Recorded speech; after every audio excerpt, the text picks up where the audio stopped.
I took a long time to accept, understand, and especially implement this idea that everything in our work deserves a level of stylization.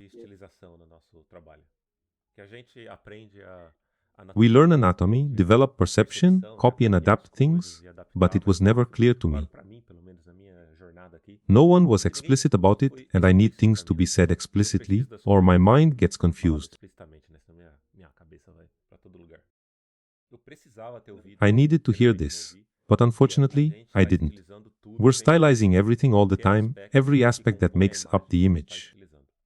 This happens in anything and at any scale, so we can talk about the face, for example, or parts of the face like the nose and mouth, and even the elements of these parts to work with more precision.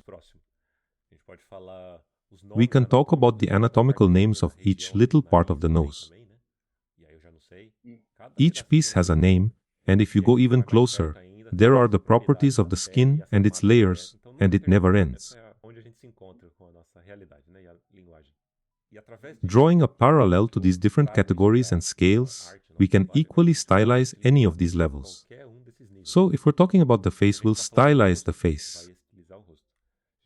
If we're talking about these little parts, there's something at the corner of the nose that we won't do exactly like reality. We'll exaggerate this corner, right? And you might do this without even thinking because you've done it so much. I'll exaggerate this little fold a bit more.